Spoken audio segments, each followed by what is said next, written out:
Hey YouTube, what's going on? Leaf Station 4 here with part 2 of my Genghis Khan versus Hannibal Barca prediction.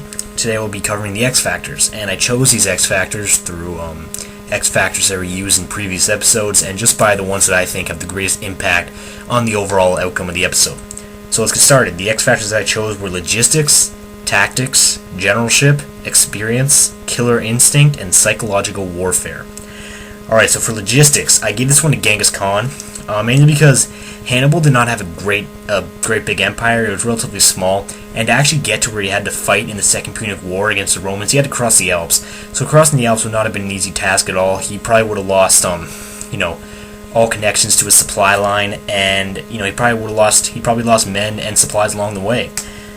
So he basically cut himself off from the supply line, meaning to get supplies to him it would have been very difficult. Whereas Genghis had such a huge empire that from getting stuff like supplies from one spot of his empire to another spot, it would have been so difficult because he owns all the land in between.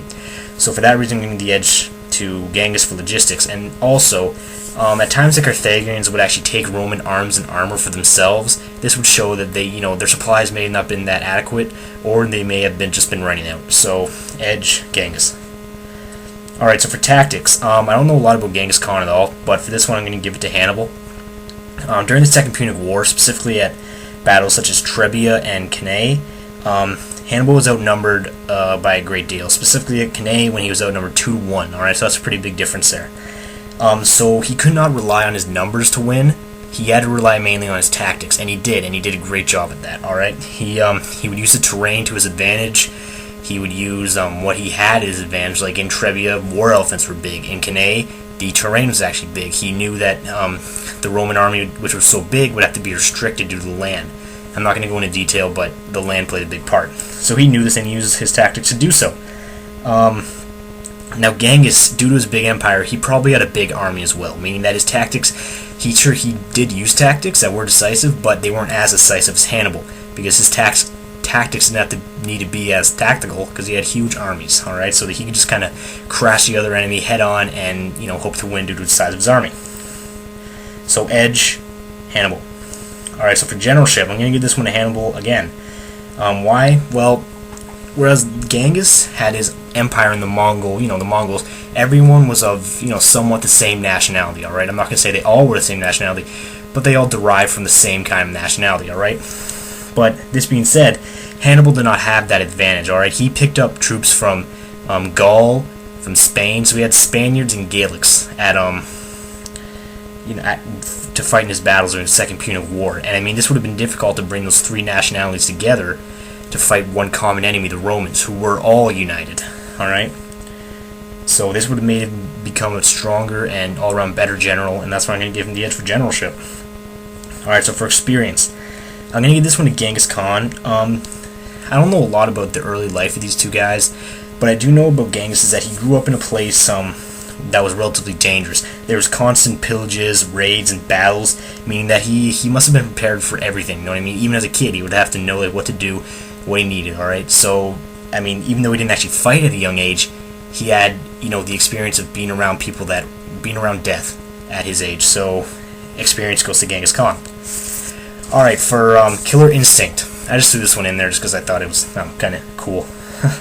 Alright, Hannibal, I'm going to give this one to Hannibal. Why? Because he was taught and believed at a very young age that he hated the Romans. Alright, so much so that he actually wanted to go and fight in battle against the Romans at a very young age. So, you can believe that once he became the ruler of Carthage, he had that killer instinct in him that, he's been bottling up for all these years, just wanting to fight the Romans. And he probably couldn't wait to destroy them, and he did, for a certain amount of time until they finally did get back in him. Alright, so for psychological warfare, now I don't think this X Factor is really, that significant. I'm just going to throw it in there because we do have war elephants this one, and war elephants did prove to be a great psychological advantage, alright? And I know people may say, well, no, that's stupid. Well, it's not really, alright? Mainly because in the time of Hannibal and both Genghis Khan, cavalry was huge, alright? And we know that. And by cavalry, I mean horses, okay? And most horses, like the Romans' horses in the case of Hannibal, they were afraid of the elephants because the elephants were so big and their scent as well, alright? The only way that a horse could not be afraid of elephants was if they were raised around elephants. All right, any other horse would have been, scared to death of elephants, and in many cases they did flee the battlefield because of the elephants. All right, this was not an uncommon thing at all. Just like at the Battle of Trebia during the Second Punic War, in the case of Hannibal, the cavalry of the Romans did flee the battlefield due to the elephants. So I mean, that's huge, really. So edge for psychological warfare, I'm going to go to Hannibal. So let's recap here. For logistics, I gave the edge to Genghis. For tactics, I gave the edge to Hannibal. For generalship, I gave the edge to Hannibal. For experience, I gave the edge to Genghis. For killer instinct and psychological warfare, I gave the edge to Hannibal. So X factors here favor in part of Hannibal, but I don't think that'll make a big difference because Genghis did get. I think he will have the better weaponry. But time for my overall prediction here. This is kind of a tough one because all of Genghis' weapons, I know that they added the new one on the Wikipedia, which wasn't there when I made my weapon prediction, but I won't get into that.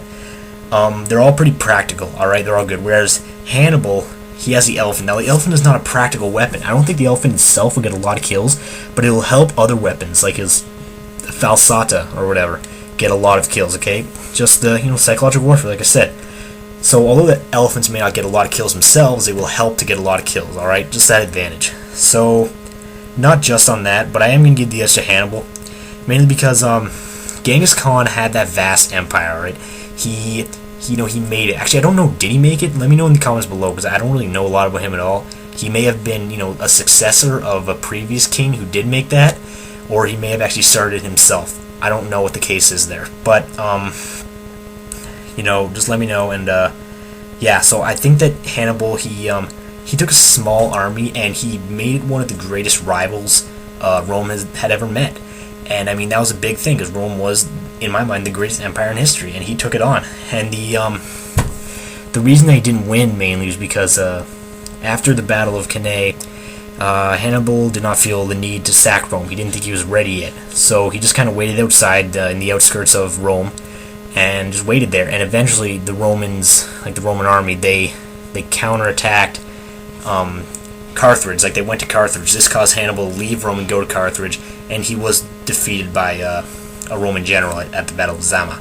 So, I mean, it wasn't really Hannibal's fault that he lost. It was really just the fact that his supplies weren't that adequate and whatnot. So I'm going to give the edge to Hannibal. I think that just the fact that he took on the greatest empire in the world. I mean, and he won. In my mind, he did win. He didn't win the war, but he won the battles. All right, if you will say.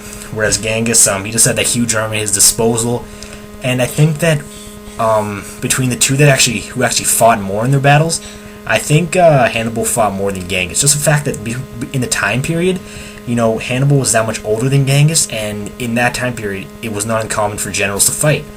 Whereas with Genghis period, it wasn't uncommon, but it was getting more uncommon. All right, so I think that fighting experience actually in the battlefield, Hannibal would overpower Genghis, and that's another reason why I'm going to give him the edge. So my overall edge goes to Hannibal.